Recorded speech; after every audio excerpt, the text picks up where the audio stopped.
Welcome to the WHHI-TV Daily News. I'm Betsy McDaniel. As always, there's a lot to cover in the Lowcountry today, so let's get started with our headlines. Hilton Head's Town Council has put off a vote on whether to sign off on the Highway 278 corridor project. The vote was to happen on Thursday, just 3 days after Monday night's presentation by the town's consultants before a full house in council chambers.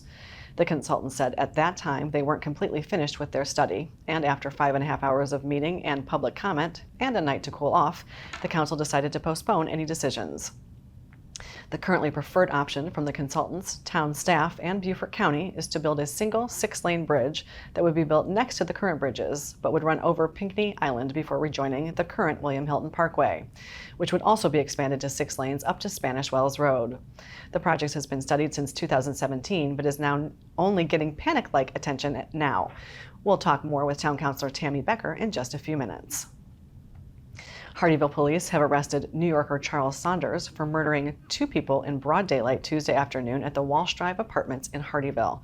The victims have not yet been identified. Saunders fled the scene after the shooting, but was caught in Ridgeland a couple of hours later. Little else has been released about the crime.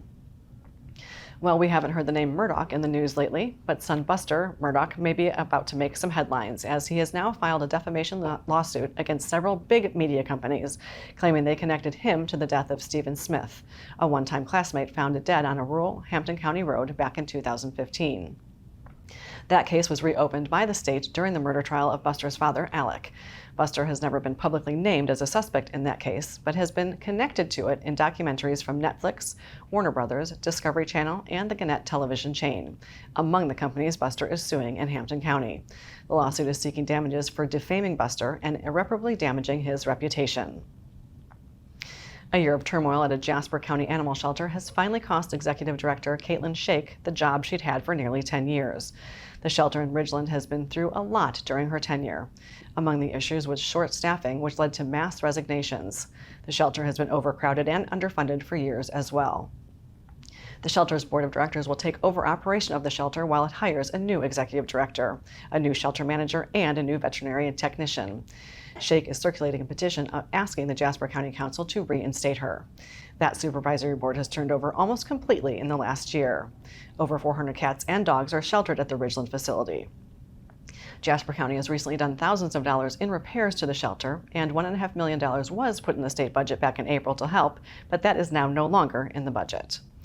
And a 72-year-old Bluffton man out on bail for charges of sexual exploitation of a minor has been arrested again and charged with similar crimes after investigators got a tip from the National Center for Missing and Exploited Children. Donald Charles King is in the Beaufort County Detention Center after his arrest for distributing files of child sexual abuse material.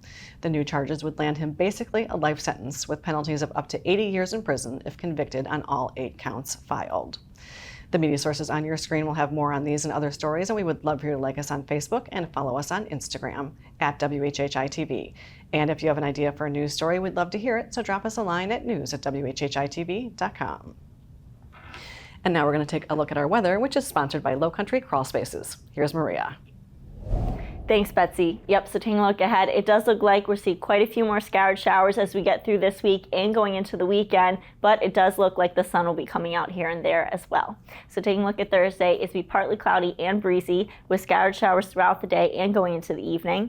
Hilton is going to have a high 85, a low of 75. Bluffton's have a high 86, a low of 73, and Beaufort's have a high 86 and a low of 72.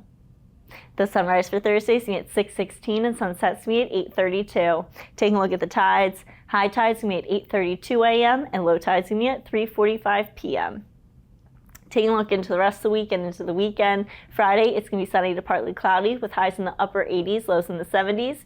Then come Saturday, it's going to be cloudy with scattered showers throughout the day, but it should be clearing up by the evening. Highs are going to be in the upper 80s, lows in the 70s. And then come Sunday, there's going to be a thunderstorm in the morning. It should be clearing up by the afternoon. Then the rest of the day is going to be cloudy, but then we are going to see a couple more thunderstorms roll into our area in the evening. Highs are going to be in the upper 80s, lows in the 70s. That's it for your Lowcountry crawl space weather. Let's head it back to the desk.